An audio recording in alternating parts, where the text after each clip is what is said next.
കിളിക്കൂട് സീരിയലിന്റെ latest episode review ആണ് പറയുന്നത്. അങ്ങനെ നിധിയുടെ ഓഫീസിൽ ഉച്ചഭക്ഷണത്തിന് തിരക്കായിരുന്നു. ദിവ്യക്കൊപ്പം ലഞ്ച് ബോക്സ് തുറക്കാൻ തുടങ്ങുമ്പോഴാണ് അപ്പുറത്തെ ടേബിൾ എംഡിയുടെ രോഷപ്രകടനം നടക്കുന്നത്. തനിക്ക് നോയമ്പാണ് എന്നും ചിക്കൻ കറി വിളമ്പിയ സ്റ്റാഫിനോട് അപ്പുറത്ത് മാറിയിക്കാൻ ആക്രോശിച്ചതും അയാൾ ബഹളം വെച്ചു. ഇത് കണ്ട് സിദ്ധാർത്ഥ അവിടേക്ക് വന്ന് എല്ലാവരോടും കുശലം ചോദിക്കുകയും ദിവ്യയുടെ ക്ഷണപ്രകാരം അവരുടെ കൂടെ ഇരുന്ന് ഭക്ഷണം കഴിക്കുകയും ചെയ്തു. താൻ കഴിക്കുന്നത് പ്രോട്ടീൻ നിറഞ്ഞ ഹെൽത്തി ഫുഡാണെന്ന് സിദ്ധാർത്ഥ തമാശ രൂപേണ പറയുമ്പോൾ താനും കഴിക്കുന്നത് ഹെൽത്തിയായ സാൻഡ്വിച്ചാണ് എന്ന് ദിവ്യ മറുപടി നൽകി. ഭക്ഷണം കഴിഞ്ഞ് കൈ കഴുകാൻ പോയ നിധിയെ സുധീഷ് ഫോണിൽ വിളിച്ചു.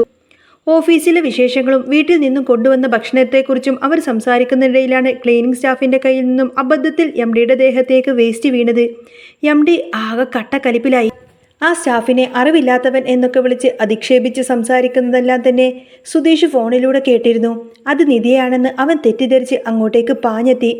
സിദ്ധാർത്ഥ് ആ വിഷയത്തിൽ ഇടപെട്ട് എംഡിയെ ശാന്തനാക്കാൻ ശ്രമിക്കുകയും ആ പാവം സ്റ്റാഫിനോട് മാപ്പ് പറയുകയും ചെയ്തുവെങ്കിലും എംഡി തൻ്റെ നിലപാടിൽ തന്നെ ഉറച്ചു നിന്നു. ഓഫീസിലെത്തിയ സുധീഷ് നിധിയെ കണ്ട് അവൾക്ക് ആരിൽ നിന്നെങ്കിലും മോശം അനുഭവം ഉണ്ടായിട്ടുണ്ടോ എന്ന് തിരക്കി.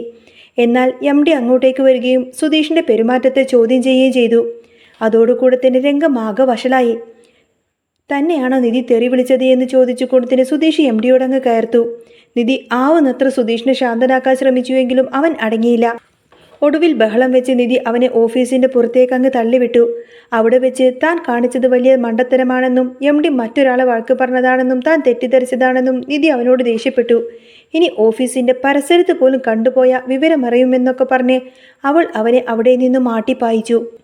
തിരികെ സീറ്റിലേക്ക് എത്തിയ നിധി സിദ്ധാർത്ഥിനോടും മറ്റുള്ളവരോടും മാപ്പ് ചോദിക്കുകയും സുധീഷിന്റെ ഈ ഒരു പ്രവൃത്തി തെറ്റിദ്ധാരണ കാരണം വന്നതാണെന്നൊക്കെ അവൾ വിശദീകരിച്ചു. ഇതേ സമയത്തിന് നീതു ഹരീഷിന്റെ വർക്ക്ഷോപ്പിലേക്ക് എത്തി തന്റെ വണ്ടി ശരിയാക്കി തരാൻ ആവശ്യപ്പെട്ടു.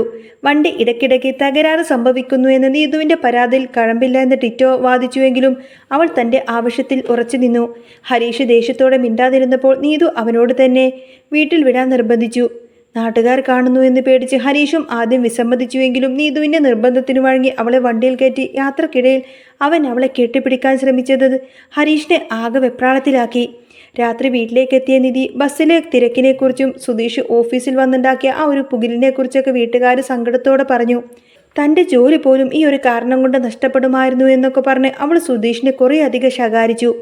സങ്കടവും ദേഷ്യവും അടക്കാനാവാതെ നിധി മുറിയിലേക്ക് പോകുമ്പോൾ ചെയ്തു പോയതെല്ലാം തെറ്റായി എന്ന് തിരിച്ചറിഞ്ഞ സുധീഷ് അവിടെ നിസ്സഹായനായി നിന്നു. അന്ന് രാത്രി നിധിക്ക് ഒട്ടും തന്നെ ഉറക്കം വന്നില്ല. തൻ്റെ കരിയറിലെ ഏറ്റവും വലിയ അവസരമാണ് സുധീഷിൻ്റെ എടുത്തുചാട്ടം കാരണം അപകടത്തിലായിരിക്കുന്നത് എന്നോർത്ത് അവൾ നീറിപ്പുകഞ്ഞു. പിറ്റേന്ന് രാവിലെ ഓഫീസിലേക്ക് എത്തിയപ്പോൾ എല്ലാവരുടെയും നോട്ടത്തിൽ ഒരു പരിഹാസമുള്ളതുപോലെ നിധിക്ക് തോന്നി. എന്നാൽ സിദ്ധാർത്ഥ് അവളെ ക്യാബിനിലേക്ക് വിളിപ്പിച്ചു. നിധി പേടിയോടെ ചെന്നുവെങ്കിലും നിധി, നിങ്ങളുടെ ആ സുഹൃത്തിന് നിങ്ങളോട് അമിതമായ കരുതലുള്ളത് കൊണ്ടല്ലേ അയാൾ അങ്ങനെ ചെയ്തത്. അയാളെ തിരുത്തുക, പക്ഷേ ആ സ്നേഹത്തിനെ തള്ളിക്കളയരുത്. സിദ്ധാർത്ഥിൻ്റെ വാക്കുകൾ കേട്ട് അവൾക്ക് നിധിക്ക് ആശ്വാസമായി. അതേസമയം ഹരീഷിൻ്റെ മനസ്സിൽ നീതുവിനോടുള്ള ദേഷ്യം പതുക്കെ പ്രണയമായി മാറിയിരുന്നു. അവളെ വീട്ടിലാക്കി മടങ്ങുമ്പോഴും അവളുടെ കൈകൾ തൻ്റെ തോളിൽ അമർത്തുന്നത് അവൻ അറിയാതെ ഓർത്തുപോയി. എന്നാൽ നീതുവിൻ്റെ അച്ഛൻ കാര്യങ്ങളെല്ലാം അറിഞ്ഞതോടുകൂടെ തന്നെ രംഗം ആകെ വഷളായി. അയാൾ ഗുണ്ടകളുമായി വർക്ക്ഷോപ്പിലേക്ക് എത്തി ഹരീഷിനെ ഭീഷണിപ്പെടുത്തി. ഇതറിഞ്ഞ നീതു തൻ്റെ വീട്ടിൽ വലിയൊരു ലഹള തന്നെ ഉണ്ടാക്കി. ഹരീഷിനല്ലാതെ മറ്റൊരാളെയും താൻ കല്യാണം കഴിക്കില്ല എന്ന് തന്നെ അവൾ ഉറപ്പിച്ചു പറഞ്ഞു. സുധീഷ് തൻ്റെ തെറ്റ് തിരുത്താൻ തീരുമാനിച്ചു. അവൻ പിറ്റേന്ന് നിധിയുടെ ഓഫീസിലേക്കെത്തി എംഡിയെ പോയി നേരിട്ട് കണ്ടു. തൻ്റെ ഭാഗത്ത് നിന്നുണ്ടായ അപമര്യാദക്ക് മാപ്പ് ചോദിക്കുകയും ചെയ്തു. നിധിയെപ്പോലെ മിടുക്കിയായ ഒരു സ്റ്റാഫിനെ നഷ്ടപ്പെടുത്തരുത് എന്ന് അപേക്ഷിക്കുകയും ചെയ്തു. സുധീഷിൻ്റെ ഈ ഒരു മാറ്റം നിധിയുടെ മനസ്സിലെ ദേഷ്യം അലിയിപ്പിച്ച് കളഞ്ഞു. അവൾ അവനോട് ക്ഷമിച്ചു. നിധി തൻ്റെ ആർക്കിടെക്ട് ജോലിയിൽ വലിയ പ്രോജക്റ്റ് ഏറ്റെടുത്ത് വിജയിപ്പിക്കുകയായിരുന്നു. ഹരീഷും നീതുവും വീട്ടുകാരൻ്റെ എതിർപ്പുകളെല്ലാം മറികടന്നുകൊണ്ട് തന്നെ ഒന്നാവാൻ തീരുമാനിച്ചു. സുധീഷിൻ്റെ എടുത്തുചാട്ടം കുറച്ച് നിധിയുടെ ജീവിതത്തിലെ ഏറ്റവും വലിയ കരുത്തായി മാറി സുധീഷ്. എല്ലാവരും തങ്ങളുടെ ജീവിതത്തിലെ കാറ്റും മഴയും അതിജീവിച്ച് ആ കിളിക്കൂട്ടിൽ സമാധാനത്തോടെ വാഴുന്ന അടിപൊളി രംഗങ്ങളൊക്കെ ഇനി നമുക്ക് കാണാൻ പറ്റൂട്ടോ. അപ്പോൾ നിങ്ങൾക്ക് ഈ ഒരു ചാനൽ ഇഷ്ടമാവുകയാണെങ്കിൽ സബ്സ്ക്രൈബ് ചെയ്യാനും സപ്പോർട്ട് ചെയ്യാനും മറക്കല്ലേ. നെക്സ്റ്റ് വീഡിയോ ആയിട്ട് വരാം. ബൈ.